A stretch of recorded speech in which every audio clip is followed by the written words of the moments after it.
காவேரி வந்து ரொம்ப டென்ஷனாக இருந்துகிட்டே வராங்க. என்ன காவேரி ஏன் இவ்வளோ டென்ஷனாக இருக்க? ஒன்றும் இல்லைன்னொன்னே, சரி ஆஃபீஸ்க்கு வண்டி விட சொன்னேன்ல அப்படின்னு ஆஃபீஸ்க்கு வாசல்ல போய் நிறுத்துறாங்க. அதை பார்த்து வந்து விஜய் வந்து ஒரு நிமிஷம் இங்கேயே இரு, ஒரு 10 நிமிஷம் இங்கே இரு, நானே வந்து கூட்டிகிட்டு போகிறேன். எதுக்கு விஜய் அப்படின்னோடனே, ரொம்ப இம்பார்ட்டண்டான விஷயம் இருக்குது, நீ இரு அப்படின்னு சொல்லிட்டு உள்ளே போகிறாரு. எல்லாம் ரெடியா அப்படின்னோடனே, சார் எல்லாம் ரெடி சார் அப்படின்றாங்க. இங்கே பாருங்கள், காவேரியை கூட்டின்னு வந்து முதல்ல வந்து எல்லா சர்ப்ரைஸும் கொடுத்துடணும் அப்படின்னு சொன்னோன்னே, சார் எல்லாம் ரெடியாக இருக்குது சார், மேடம் சைன் பண்ணோன்னே எம்டி சீட்டில் உட்கார வேண்டியதா அப்படின்றாங்க. ரொம்ப சந்தோஷமடைகிறாரு. உடனே வந்து காவேரி வராங்க. காவேரி வந்தோன்னே, வா காவேரி அப்படி சொல்லிட்டு எல்லாருமே வந்து கிளாப் பண்ணுறாங்க. இங்கே வந்து காவேரி வந்து எம்டி சீட்டில் உட்காடுறாங்க. வேணாம் என்னங்க இதெல்லாம் அப்படி சொன்னோன்னே, இந்த சர்ப்ரைஸ்க்காக தான் உங்ககிட்ட சைன் வாங்கினது, இப்போ ஒன்று சந்தோஷமா, சரி இன்னும் 2 சைன் இருக்கு, அதை மட்டும் போட்டுரு அப்படின்னு எம்டி சீட்டில் உட்காந்து போடு அப்படின்றாங்க. உட்காடுறாங்க. காவேரி எல்லாருமே கிளாப் பண்ணுறாங்க. உடனே வந்து காவேரி வந்து சைன் போடுறாங்க. உடனே சந்தோஷம் தாங்க முடியல விஜய்க்கு. இதுக்கப்புறம் இந்த கம்பெனிக்கு நீ தான் எம்டி, ஓகேவா, எம்டி புது எம்டி எப்படி அப்படின்னா, சூப்பர் சார் அப்படின்றாங்க. எல்லாரும் ரொம்ப சந்தோஷமாக இருக்குது காவேரிக்கு. இது எல்லாத்தையுமே விஜய் வந்து அந்த சீட்டில் பக்கத்தில் வச்சுட்டு நினச்சி பார்க்குறாரு.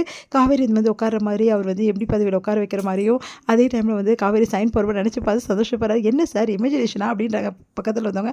ஆமாம் சார், இப்போ தான் நடக்க போகுது சார், அதுக்குள்ளே ஏன் சார் இமேஜினேஷன் அப்படின்னோடனே, நடக்கும்போது நடக்கட்டும், இருந்தாலும் ஒரு சந்தோஷம் தானே, காவேரி இந்த சீட்டில் உட்காந்து எவ்வளோ சந்தோஷமாக இருக்கும், முதல்ல போய் நான் அவரை கூட்டிகிட்டு வரேன் அப்படின்னு சொல்லிட்டு இங்கே போக பார்க்குறாரு. காவேரி வா அப்படின்னு சொன்னோன்னே காவேரி வந்து கேபின் உள்ள வராங்க.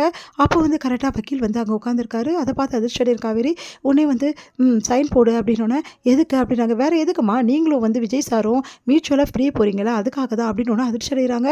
நான் இதுக்கு ஒத்துக்க மாட்டேன், டைவர்ஸ்க்கு நான் ஒத்துக்க மாட்டேன். இங்கே பார் காவேரி, நீ பண்ணுறது கொஞ்சம் கூட சரியில்லை, டைவர்ஸ்க்கு நீ ஒத்துந்தான் ஆகணும், நானும் நீயும் பிரியணும்னு சொல்லிட்டு தானே நம்ம 2 பேரும் அக்ரிமெண்ட்டில் சைன் பண்ணோம். இப்போ என்ன திடீர்னு இது பண்ணுற, அக்ரிமெண்ட்டில் சைன் பண்ணி கொடுத்துட்டு இப்போ பிரிய மாட்டேன் சொல்கிறியா? அதெல்லாம் தெரியாது, நம்ம பிரிஞ்சு ஆகணும், எனக்கு வெண்ணிலா தான் ரொம்ப முக்கியம், நான் வெண்ணிலா கூட தான் வாழ போகிறேன், அதனால் இப்போ நீ டைவர்ஸ் கொடுக்கல அப்புறம் அவ்வளோதான் அப்படின்றாங்க. என்ன பண்ணுறது தெரியாமல் காவேரி தவிக்கிறாங்க. சைன் போறியே இப்போ கட்டாயப்படுத்தி சைன் வாங்குறாரு விஜய். ஏன் இப்படி பண்ணுறீங்க அப்படின்னு சொல்லிட்டு காவேரி கத்துறாங்க. பார்த்தா காவேரி வந்து வண்டியிலே ஒன்று இருக்காங்க, உள்ளவே போல. காவேரி அதிர்ச்சி அடைகிறாங்க. இங்கே விஜய் வந்து வரதை பார்த்துட்டு காவேரி வா அப்படின்னு சொல்லிட்டு உள்ளே கூப்பிட்றத பார்த்துட்டு பயந்து போகிறாங்க காவேரி. ஐயோ விஜய் வராரு கிட்ட வராரு, என்னை கூட்டின்னு போயிட்டு கண்டிப்பாக சைன் வாங்கிடுவார், என்னால் டைவர்ஸ் பேப்பரில் சைன் போட முடியாது, அந்த நிலைமை எனக்கு வரவே கூடாதுன்னு சொல்லிட்டு காவேரி ரொம்ப பதட்டம் அடைகிறாங்க. காவேரி வந்து சீட் பெல்ட்டையும் வந்து எடுத்துகிட்டு இருக்கிறதால காவேரிக்கு ஒன்றுமே புரியல. அப்படியே வந்து காவேரி என்ன பண்ணுறாங்க, வண்டியை வந்து டேன் பண்ணுறாங்க. திருப்பி போயிடலாம் அப்படின்னு சொல்லிட்டு வண்டியை ஸ்டார்ட் பண்ணிடுறாங்க. ஸ்டார்ட் பண்ணிட்டு கொஞ்ச நேரத்தில் வண்டியில் போகும்போது காவேரி அப்படி சொல்கிறாரு, பின்னாடி ஓடி போகிற, என்னாச்சு காவேரின்னு அப்படியே போய் ஒரு இடத்த இடிச்சுக்கிறாங்க காவேரி. அவங்களுக்கு வந்து நல்லா அடிப்படுது, தலையிலேயே அப்படியே ரத்தமாக வழியுது.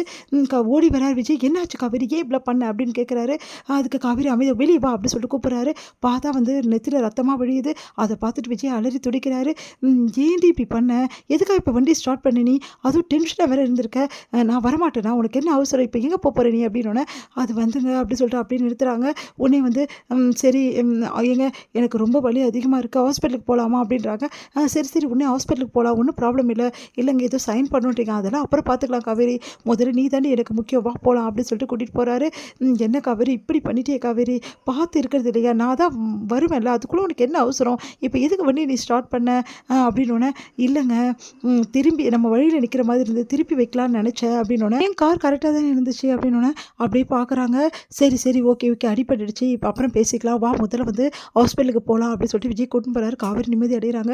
நல்ல காலம் என்கிட்ட சைன் வாங்கலை, விஜய் எப்போ வேணாலும் இந்த சைனை என்கிட்ட வாங்கிடுவார், அது வரைக்கும் நான் என்ன பண்ண போகிறேன்னு தெரியலையே, ஆனால் தற்சமயத்துக்கு நான் சமாளிச்சிட்டேன் சைன் வாங்காமல் அப்படின்னு சொல்லிட்டு யோசிக்கிறாங்க காவேரி. இங்கே விஜய் வந்துச்சே, காவேரிக்கு இன்றைக்கின்னு பார்த்து எம்டி சீட்டில் உட்கார வைக்கலாம்னு நினச்சா காவேரி இது மாதிரி ரத்த காயம் ஏற்பட்டுச்சு, பாவம் காவேரி, இன்றைக்கி அவளுக்கு நேரமே சரியில்லை, இன்றைக்கி வேணாம் இன்னொரு நாள் பார்த்துக்கலாம் அப்படின்னு சொல்லிட்டு சரி ஃபோன் பண்ணி முதல்ல சொல்லிடலாம் அப்படின்னு சொல்லிட்டு ஃபோன் பண்ணுறாரு. அந்த ஏற்பாடெல்லாம் இன்னொரு நாள் பார்த்துக்கலாம், அங்கே வக்கீல் இருப்பார், அவர் அமுச்சு விட்டுருங்க அப்படின்னோடனே காவேரி ரொம்ப சந்தோஷம் அடைகிறாங்க. நல்ல காலம் வக்கீல் அமுச்சிட்டாரு, அப்பாடி அப்படின்னு சொல்லிட்டு நிம்மதி அடைகிறாங்க காவேரி. என்ன காவேரி என்னாச்சு, ரொம்ப வலிக்குதா அப்படின்னோடனே, பரவாயில்லைங்க அப்படின்னு சொல்கிறாங்க. ஏன் காவேரி இப்படிலாம் பண்ண, பார்த்து இருக்க மாட்டியா, வண்டி எதுக்கு அவசரமாக எடுத்த, அதுவும் சீட் பெல்ட்டும் கழட்டிட்டு நம்ம வெளியே போகும்போது இந்த மாதிரி பண்ணியிருக்க, சீட் பெல்ட் இருந்தால் இந்த அளவு உனக்கு அடிபட்டிருக்காது, எதுக்கு சீட் பெல்ட்டும் கழட்டிட்டு வண்டி எடுத்த அப்படின்னோடனே, இதை பற்றி நான் என்னத்தை சொல்கிறது, நான் வந்து உங்களுக்காக தான் எடுத்தேன்னு இப்படி சொல்லுவேன் அப்படின்னு சொல்லிட்டு யோசிக்கிறாங்க காவேரி.